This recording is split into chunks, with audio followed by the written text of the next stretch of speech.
Morning बच्चों, Hindi literature के chapter संतुलित भोजन को हम कंटिन्यू करते हैं। कल हम अपने चैप्टर में पढ़ रहे थे विटामिन के बारे में। Vitamin A, vitamin B, vitamin C और विटामिन डी के बारे में हम पढ़ रहे थे और भी बहुत सारे पोषक तत्व हमारे पढ़ने के लिए बचे थे। तो उसमें से आज हम जो पढ़ेंगे वो है लवण। ये लवण क्या होते हैं? लवण को इंग्लिश में कहते हैं मिनरल्स। इंग्लिश में तो आपने कई बार पढ़ा होगा मिनरल्स, लेकिन हिंदी में आप पहली बार सुन रहे होंगे कि ये लवण क्या चीज़ है। चलिए लवण देखते हैं। लवण खनिज पदार्थ हैं जो हमारे शरीर के विकास के लिए आवश्यक हैं। जितने भी हमने पोषक तत्वों के बारे में पढ़ा है वो सारे हमारे शरीर के विकास के लिए आवश्यक हैं, इंक्लूडिंग लवण। लवण क्या है? मिनरल्स हैं, खनिज पदार्थ हैं, जैसे क्लोरीन, आयोडीन और लोहे की हमारे शरीर को मुख्य रूप से आवश्यकता होती है। वैसे तो हमारे शरीर को बहुत सारे लवणों की आवश्यकता होती है। हमारे शरीर को सोने की भी आवश्यकता होती है, चांदी की भी आवश्यकता होती है, मैग्नीशियम की भी आवश्यकता होती है, लेकिन बहुत कम मात्रा में। और थोड़े से ज़्यादा मात्रा में जो पदार्थ हमें चाहिए वो है क्लोरीन, आयोडीन और आयरन। क्लोरीन हमें किससे मिलती है? क्लोरीन हमें नमक से मिलती है, क्योंकि जो नमक का सूत्र होता है वो होता है NaCl। Na का मतलब होता है सोडियम और Cl का मतलब होता है क्लोरीन। तो क्लोरीन हमें नमक से मिल जाती है, जो नमक हम खाते हैं। आयोडीन और लोहा हरे पत्ते वाली सब्जियों से मिल जाते हैं। आयोडीन और लोहा, आयरन और आयोडीन, ये हमें जो हरे पत्तेदार सब्जियां होती हैं उनसे मिल जाते हैं, बशर्ते हम उन्हें खाएं। पत्तेदार सब्जियों में देखिए मूली के पत्ते होते हैं, पालक के पत्ते होते हैं, ठीक है, गोभी के पत्ते होते हैं, अरबी के पत्ते होते हैं, फिर इसके अलावा मेथी है, बथुआ है, इस तरीके की चीज़ें हैं ना, सरसों हैं। ये पत्तेदार सब्जियां हैं। हम बहुत कम मात्रा में इन्हें खाते हैं क्योंकि हमें ये अच्छी नहीं लगती हैं, लेकिन हमारे शरीर के लिए बहुत ज़रूरी है। आलू और टमाटर और प्याज और क्या क्या खाते हैं हम, भिंडी खाते हैं, है ना। इन सब चीज़ों से हमें इतना पोषण नहीं मिलता जितना कि हमें पत्तेदार सब्जियों को खाने से मिलता है। इसलिए हमें अपनी रोज़ की डाइट में कम से कम दिन में एक बार पत्तेदार सब्जियां खानी चाहिए। अगर आपकी मम्मी जो है वो आपके लिए बना दें और आप उन्हें खा लें तो। हमारे खून का लाल रंग उसमें उपस्थित लोहे के कारण ही होता है। जानकर आपको आश्चर्य होगा कि हमारे शरीर को आयरन चाहिए, मतलब लोहा वो वाला लोहा नहीं आप जो देखते हो कि आप लोहे की जो चीज़ें बनी होती हैं आप वो खा जाओ, नहीं, वो वाला लोहा आपको नहीं खाना। होता वही लोहा है, लेकिन लोहा वो खनिज पदार्थ के रूप में पाउडर फॉर्म में वो आपके शरीर के अंदर जाता है, किसी भी चीज़ के थ्रू जा सकता है। जैसे मैं बताऊँ, मम्मी लोहे की कढ़ाई में सब्जी बनाती हैं, तो जब लोहे की कढ़ाई में सब्जी बनती है तो सब्जी जब गर्म होती है तो लोहा भी गर्म होता है, तो उसमें से लोहे के जो कण हैं, जो लोहे के पार्टिकल्स हैं, वो सब्जी में मिक्स हो जाते हैं, तो वो हमारे अंदर सब्जी के थ्रू अंदर चले जाते हैं। इसी तरह से आपने देखा होगा कि हमारे घर में लोहे का तवा होता है जिस पर मम्मी पराठा सेकती हैं, रोटी सेकती हैं, तो पराठा रोटी सेकते वक्त भी उसमें से कुछ लोहे के पार्टिकल्स आटे में मिलकर हमारे शरीर के अंदर चले जाते हैं। तो लोहा ज़्यादा से ज़्यादा हमारे शरीर में जाए, इसी के लिए तो हमारे घरों में जो किचन में बर्तन होते हैं वो लोहे के होते हैं।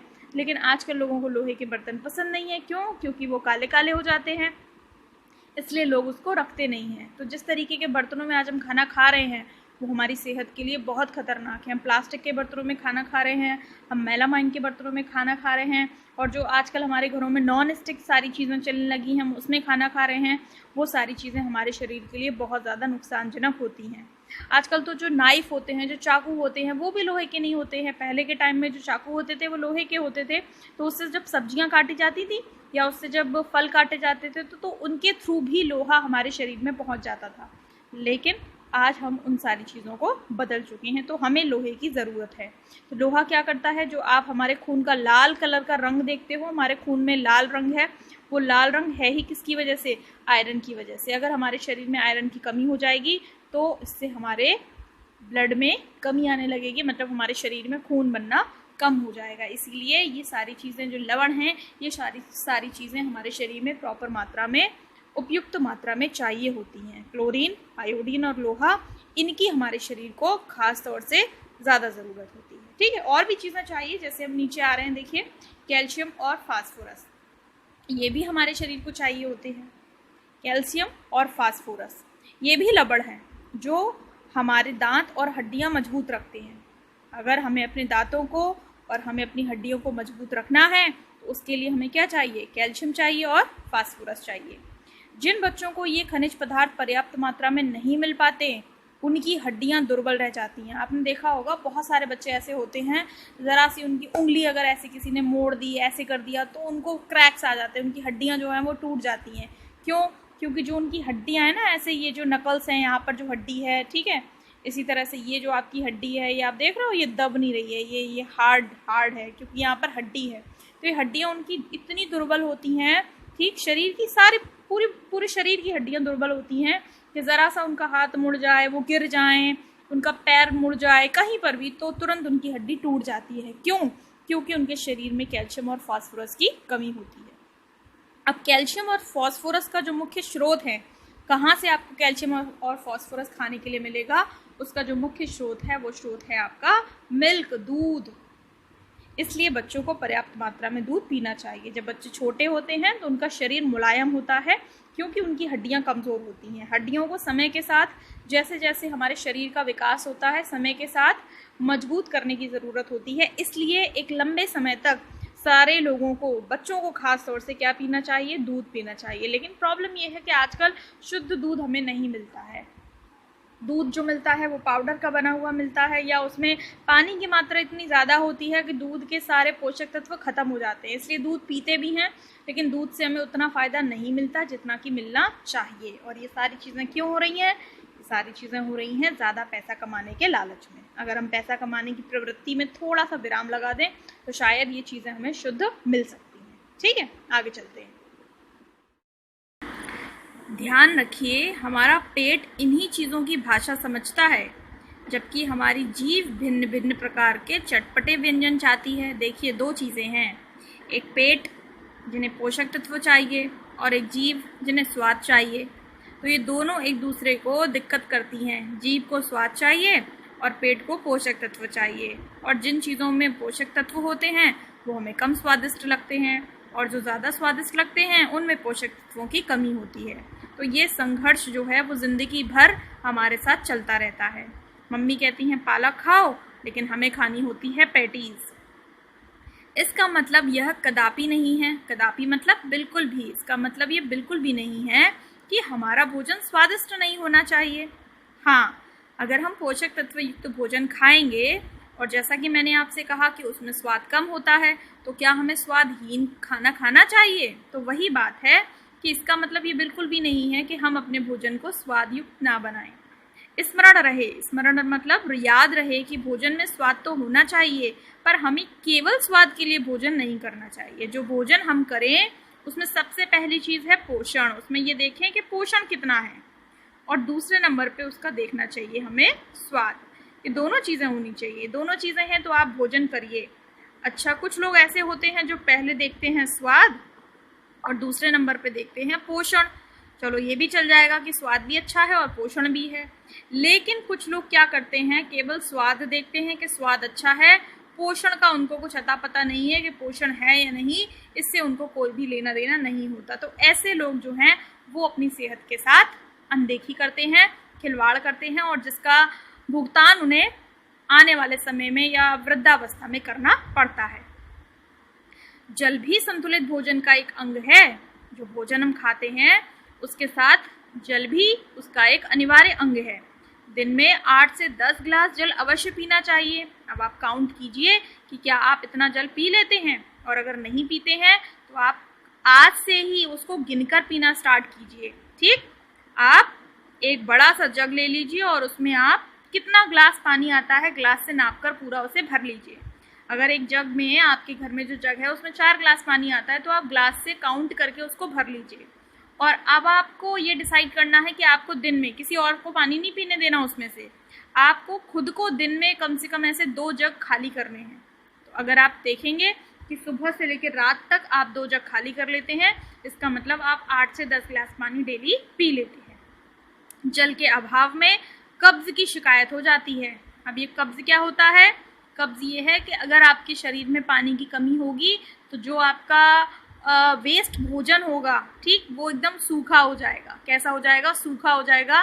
तो आपके शरीर में, जो आप अपने शरीर को हल्का करने के लिए सुबह सुबह पॉटी जाते हैं, उसमें आपको प्रॉब्लम हो जाएगी। ठीक, कब्ज जो है वो इस तरीके की बीमारी है जिसमें आप फ्रेश नहीं हो पाते हो, आपका पेट जो है वो साफ नहीं हो पाता है पानी के अभाव में, क्योंकि आपको पानी पीने की आदत नहीं है। आप दिन में बमुश्किल 1 या 2 गिलास पानी पीते हो। अगर आप ध्यान से देखो तो अगर आप अपने पानी पीने के ऊपर थोड़ा सा ध्यान दो तो आपको पता चलेगा कि आप दिन में 1 या 2 गिलास पानी पीते हो। लेकिन अगर आप ध्यान से पियो कि मुझे पानी पीना है तो आप 8-10 नहीं, आप 12-15 गिलास पानी पी जाओगे। तो आप करके देखो और देखो कि आपको कितनी प्रॉब्लम होगी। सुबह सुबह उठते ही आप फ्रेश होने के लिए बाथरूम चले जाओगे तो आपको कोई भी इस प्रकार की कब्ज की शिकायत नहीं होगी। संतुलित भोजन पर विचार करते समय एक बात और ध्यान रखनी चाहिए कि जो भी भोज्य पदार्थ हम ग्रहण करें, भोज्य पदार्थ मतलब खाने के पदार्थ, खाने के व्यंजन, वे सभी साफ सुथरे हों। बहुत सारे लोगों को क्या है, फ्रिज में से निकाल कर खाने की आदत होती है और देखते भी नहीं है कि जो फ्रिज में रखा हुआ है वो कितने दिन पुराना रखा हुआ है, बासी रखा हुआ है, जैसा भी है, बस स्वाद आना चाहिए, वो खा जाते हैं। अब आप बाजार से पैटीज लेकर आते हो, कितने कितने दिन पुरानी पैटीज बनी होती है, आप उसे खा जाते हो। पैकेट का भोजन हम खाते हैं, कितने कितने पुराना पैक किया हुआ होता है, हम खा जाते हैं। और साफ़ सफाई का तो हमें पता नहीं रहता, क्योंकि वो कहाँ बनते हैं, उन्हें कौन बनाता है, वो कैसे बनते हैं, हमें नहीं पता होता है। तो जो भी चीज़ हम खा रहे हैं वो प्रॉपर साफ़ सुथरे तरीके से बनाई गई हो और धुलकर बनाई गई हो। सब्जियां हैं, फल हैं, धोकर खाने चाहिए हमें, ठीक है। और दाल हैं, चावल हैं, उनमें छोटे छोटे कीड़े पड़ जाते हैं तो उन्हें बीन के एकदम साफ़ करके खाने चाहिए। आप अपने घर में मम्मी को देखो, मम्मी हर चीज़, देखो आटा लगाती है मम्मी पराठा रोटी बनाने के लिए, तो उसे छानती हैं। सब्जियां और फल आपके लिए धोती हैं, है ना। और चावल दाल बनाने से पहले उसे बीन लेती हैं कि उसमें कुछ है तो नहीं। तो मम्मी को सब कुछ पता है कि आपको क्या करना है, बस आपको नहीं पता। तो आपको भी ये सारी चीज़ें सीखनी है कि आप किस तरह से अपनी सेहत का ख्याल रखें, संतुलित भोजन करें, समय पर जल पिएं और जितने जल की आवश्यकता है उतना जल पिएं और सफाई से रहें, सफाई से भोजन ग्रहण करें। तो ये चैप्टर जो है वो आपको कोई रटने वाली चीज़ नहीं बताता है, सिर्फ आपकी हेल्प करता है आपके जीवन को सुधारने में।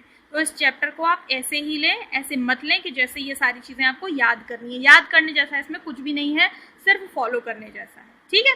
चलिए अब हम इस चैप्टर आपका एंड हो गया है, इसके शब्दार्थ और देख लेते हैं। देखिए अब हम आ चुके हैं शब्द बोध पर, और शब्द बोध में एक तरफ शब्द हैं और दूसरी तरफ उनके अर्थ हैं। वैसे तो शब्दार्थ हम चैप्टर में साथ के साथ समझते गए थे, एक बार फिर से देख लेते हैं। पश्चात, पश्चात, पश्चात का मतलब क्या होता है, बाद में। जैसे स्नान करने के पश्चात मैंने भोजन ग्रहण किया, ये हो गया इसका वाक्य प्रयोग। उपलब्ध, उपलब्ध मतलब मौजूद, मेरी प्लेट में खाने के अनेकों व्यंजन उपलब्ध हैं, मतलब मौजूद हैं। शक्ति, संतुलित भोजन करने से हमारे शरीर को शक्ति मिलती है, शक्ति का मतलब ऊर्जा। शारीरिक, शारीरिक मतलब शरीर से संबंधित, यदि हम संतुलित भोजन नहीं करेंगे तो हमें बहुत सारी शारीरिक बीमारियां लग जाएंगी। उत्पन्न, उत्पन्न का मतलब पैदा, भोजन खेतों से उत्पन्न होता है या भोजन खेतों में उत्पन्न होता है। स्मरण मतलब याद, हमें यह स्मरण रहे कि भोजन में स्वाद तो होना चाहिए लेकिन साथ ही साथ उसमें पोषण भी होना चाहिए। आवश्यकता, प्रत्येक व्यक्ति को दिन में कम से कम 8 से 10 ग्लास पानी पीने की आवश्यकता होती है। आवश्यकता का मतलब जरूरत। संतुलित, संतुलित का मतलब होता है उचित मात्रा में। निर्बलता, निर्बलता का मतलब होता है कमजोरी। नियमित, नियमित का मतलब होता है लगातार या नियम से। स्रोत, स्रोत का मतलब साधन, जैसे विटामिन का स्रोत, विटामिन डी का स्रोत क्या है, सूरज है। विटामिन डी किस साधन से हमें मिलती है, सूरज से मिलती है। परिश्रम का मतलब मेहनत। छीजन, शरीर में छीजन आ जाती है पोषक तत्वों की कमी से या लगातार काम करते रहने से, तो छीजन का मतलब होता है घटोतरी, हमारे शरीर की जो कोशिकाएं हैं वो घटती हैं। आभास, आभास हो रहा है, मुझे ऐसा अंदाजा लग रहा है या मुझे ऐसा महसूस हो रहा है, तो उसे आभास बोलते हैं। अभाव, अभाव मतलब कमी, धन के अभाव में उसकी माँ की मृत्यु हो गई क्योंकि वो उसका इलाज नहीं करा पाया, तो अभाव मतलब कमी। पर्याप्त, पर्याप्त मतलब काफी, 2 केले अभी के लिए पर्याप्त हैं, तो पर्याप्त मतलब काफी, काफी हैं, इनफ है। तो पश्चात बाद में, उपलब्ध, चलो मैं ढककर पूछती हूँ, पश्चात बाद में, उपलब्ध मौजूद, शक्ति ऊर्जा, शारीरिक शरीर से संबंधित, उत्पन्न पैदा, स्मरण याद। ठीक है। आवश्यकता जरूरत, संतुलित उचित मात्रा में, निर्बलता कमजोरी, नियमित मतलब रोजाना, स्रोत मतलब साधन, परिश्रम मेहनत, छीजन घटोतरी, आभास महसूस होना, अभाव कमी और पर्याप्त काफी। तो ये थे आपके शब्दार्थ या शब्दबोध, इन्हें आप याद करिए और अपनी नोटबुक में लिखिए। अब हम सीखते हैं वर्तनी बोध। तो देखिए बच्चों, ये है आपका वर्तनी बोध। वर्तनी बोध का मतलब है कि कुछ शब्द ऐसे होते हैं जिन्हें हम अलग अलग तरीके से अलग अलग वर्तनी में लिखे जा सकते हैं और दोनों ही वर्तनियाँ सही मानी जाती हैं। तो हम इन शब्दों को ऐसे भी लिख सकते हैं। कई बार हम इसको पढ़ चुके हैं, एक बार फिर से पढ़ेंगे और पक्का करेंगे। देखिए, वस्तुएं, मैं आपको बता दूं, जहाँ पर भी ए आता है और उस पर चंद्र बिंदी आती है, उसको बदलकर आप या बना सकते हो और उस पर मात्रा और उस पर बिंदी लगा सकते हो। तो ये हो जाता है आपका ए और ये। तो वस्तुएं, वस्तुएं, ए हटाकर या लग गया, मात्रा लग गई, बिंदी लग गई। आइए, ए हटाकर आइए, या और मात्रा। इसलिए, ए हटाकर या और मात्रा, इसलिए। मांसपेशियों, मांसपेशियों।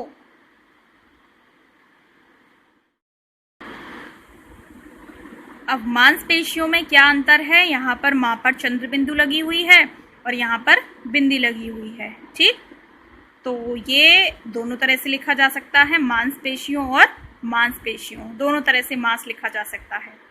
अगला है तत्व। अब तत्व में देखो आप, 2 आधाता बने हैं, एक ऐसे बना है और एक ऐसे बना है, ये 2 आधाता हैं।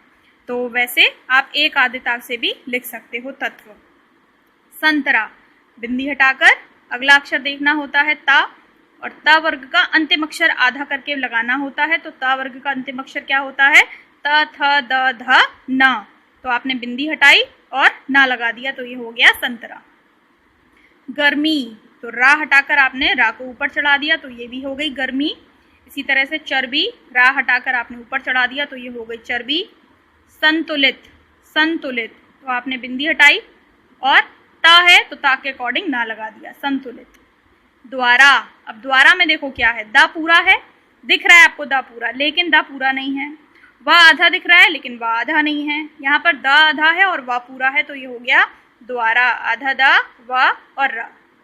अंडा, अब यहाँ देखो बिंदी हटेगी, आधा अक्षर लगेगा, तो आधे अक्षर में ना नहीं लगेगा। डा देखो, डा इसके आगे वाला अक्षर, डा कौन से वर्ग का है? टा वर्ग का। टा ठा डा ढा णा, तो इसका अंतिम अक्षर कौन सा होता है? णा होता है, तो आधे अक्षर में णा बनेगा। जो अंतिम अक्षर होता है आधा अक्षर वही बनता है। ठीक है, अंडा, तो ये अंडा। खट्टा, अब ये आधा टा और पूरा टा मिलाकर लिखे हैं, आप इन्हें अलग अलग लिख सकते हो, आधा टा और पूरा टा, खट्टा। चाहिए, तो चाहिए, या और मात्रा। नारंगी, अब यहाँ पर भी वही चीज है, देखो बिंदी हटानी है, अगला अक्षर क्या है? ग, कौन से वर्ग का है? क वर्ग का। क ख ग घ इंगा बिंदी, तो आप क्या करेंगे? इंगा बिंदी लगाएंगे। तो कैसे लिखा जाएगा? ना रंग, इंगा बिंदी, और वो भी कैसी? आधी, और फिर गी, ऐसे लिखा जाएगा। लेकिन ऐसे और ऐसे लिखना एक ही बात है, तो आप इसको इस तरह से भी लिख सकते हो। जो आधा अक्षर है वो हमने यहाँ लगा दिया और गा को नीचे बना दी और मात्रा लगा दी, नारंगी। ठीक है, ऐसे भी लिख सकते हैं। अब ये है उद्देश्य, तो यहाँ पर ये आपको जो छ जैसा दिखाई दे रहा है वो एक्चुअल में 2 दा हैं, एक आधा दा एक पूरा दा। आप इसको अलग अलग करके लिख लीजिए, आधा दा और पूरा दा, उद्देश्य। मांस, मांस हमने देख ही लिया था, ऐसे लिख सकते हैं। शकरकंद, अब देखो यहाँ पर बिंदी हटानी है, तो अगला अक्षर देखेंगे द, और कौन से वर्ग का है? त थ द ध न, तो आखिरी अक्षर ना है ना, तो ना लगा देंगे। हड्डियां, यहाँ पर भी ये है, 2 डा है, एक आधा डा है एक पूरा डा है, तो हड्डियां ये गलत लिखा हुआ है, आप ठीक करके लिखना, ह और आधा ड और पूरा ड और मात्रा यहाँ से लगेगी और फिर या, हड्डियाँ। ठीक है, ये मात्रा इसमें गलत लगी हुई है। आधा अक्षर और पूरा अक्षर जहाँ पर भी आ जाता है, मात्रा हमेशा आधे अक्षर से पहले लगती है, तो हड्डियाँ। ठीक है, तो ये है आपका वर्तनी बोध। इन सारे शब्दों को आप बार बार पढ़िए और लिखिए, और देखकर प्लीज़ ना लिखें, चीटिंग करके ना लिखें। आप सारे शब्दों को एक बार अपनी बुक से नोटबुक पर आप कॉपी कर लें, और उसके बाद ये जो आपकी वर्तनी बदल कर जो शब्द हैं, ये आप अपने आप से करें, तब आपको कोई लाभ होगा, तब आपको कोई बेनिफिट होगा, अदरवाइज नहीं होगा। ठीक है, तो मैं आपसे अब विदा लेती हूँ। अगले वीडियो में हम फिर मिलेंगे। तब तक पढ़ते रहिए, समझते रहिए, घर पर रहिए। Bye bye.